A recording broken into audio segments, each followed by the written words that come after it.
Hello friends, कैसे हैं आप सभी। आज हम करते हैं बीकॉम फर्स्ट सेमेस्टर पास कोर्स एग्जामिनेशन नवंबर 2019 का बिजनेस मैथमेटिक्स का क्वेश्चन है ये क्वेश्चन पेपर। और यूनिट फर्स्ट का सेकंड क्वेश्चन है और जिसका सेकंड पार्ट है। तो हमें दे रखा है for a certain test a candidate could offer English. ये क्वेश्चन है हमारा, जिसमें कि एक परीक्षा जो टेस्ट है हमारा, उसमें हिंदी और इंग्लिश दोनों के जो बच्चे हैं वो बैठे हुए स्टूडेंट्स। और दोनों हिंदी और इंग्लिश दोनों ही जो बच्चे हैं, हिंदी और इंग्लिश पढ़ने वाले, विषय पढ़ने वाले, दोनों की संख्या क्या है, 500 है। जिसमें से इंग्लिश के जो है 350 हैं और 90 स्टूडेंट कैंडिडेट ऐसे हैं जो हिंदी और इंग्लिश दोनों में ही बैठे हुए हैं, उपस्थित हैं। तो हमें बताना है how many appear in Hindi. तो हिंदी में कितने छात्र उपस्थित रहे, ये हमें बताना है। चलिए, सबसे पहले हम मान लेते हैं कि ए वो सेट है जो इंग्लिश वाले बच्चों को, कैंडिडेट को नोट कर रहा है, और बी सेट में हमारे हिंदी कैंडिडेट के जो बच्चे हैं, वो कैंडिडेट्स हैं, वो आ रहे हैं।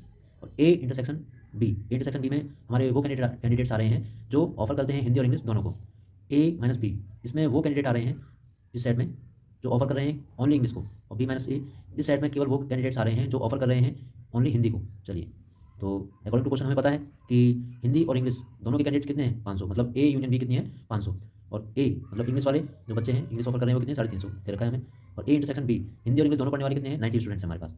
तो हमें पता है, वी नो दैट, ये फॉर्मूला है आपका कि number of A union B is equal number of A plus number of B minus number of A intersection B. तो ए यूनियन बी हमें पता है, यहाँ पे दे रखा है उसने कि 500 कैंडिडेट्स हैं टोटल। ए किसका सेट है, ए है ओनली इंग्लिश, जिसको इंग्लिश पढ़ रहे हैं, इंग्लिश वाले कैंडिडेट्स का सेट है हमारा ए। कितने, 350 दे रखा है हमें। बी का हमें नहीं पता, इसमें से माइनस कर देते हैं ए इंटरसेक्शन बी।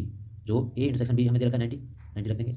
अब हम क्या करते हैं, बी नंबर ऑफ बी को ही रहने देते हैं, बाकी सारे नंबर जो है 90, 30, 350 इसको इक्वल कर ले जाएंगे। तो इस तरह हमारा नंबर ऑफ बी, जो क्या पूछा था, number of B how many appear in Hindi, तो हिंदी वाले बच्चे के कैंडिडेट्स कितने आ जाएंगे, 240।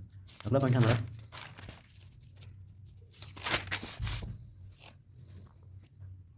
How many appear in English, only English, कितने कैंडिडेट्स ओनली इंग्लिश में अपियर हैं।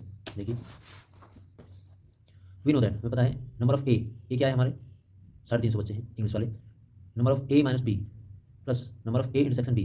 अगर हम इंग्लिश वाले बच्चों में से इंग्लिश और हिंदी दोनों पढ़ने वाले अगर कैंडिडेट्स माइनस कर देते हैं, तो हमारे पास केवल वही बच्चे बचेंगे जो केवल और केवल इंग्लिश के कैंडिडेट्स हैं। तो हमने क्या किया, ए इंग्लिश वाले बच्चों में से इंग्लिश और हिंदी दोनों पढ़ने वाले माइनस कर दिए, तो हमारे पास क्या बचे, जो केवल और केवल इंग्लिश के कैंडिडेट्स हैं। इस तरह थर्ड जो क्वेश्चन है उसमें, थर्ड जो पॉइंट इसका वो पूछा है, how many appeared in Hindi only, जो केवल हिंदी में अपियर्ड हैं। तो देखिए, इसका भी एक क्वेश्चन है, फॉर्मूला है कि नंबर ऑफ बी जो हिंदी वाले जो बच्चे हैं equal number of B minus A, केवल और केवल हिंदी पढ़ने वाले, जो कि उसने पूछा है, plus number of A intersection B. तो ए इंटरसेक्शन बी अगर हम हिंदी पढ़ने वालों में से भी माइनस कर देते हैं, हिंदी और इंग्लिश दोनों पढ़ने वाले, तो हमारे पास क्या बचेंगे, केवल हिंदी पढ़ने वाले। ठीक है, तो इस तरह 90 को उधर जाकर माइनस हो जाएगा। इस तरह हमारे केवल और केवल हिंदी पढ़ने वाले कितने कैंडिडेट आ गए, 150। Thank you.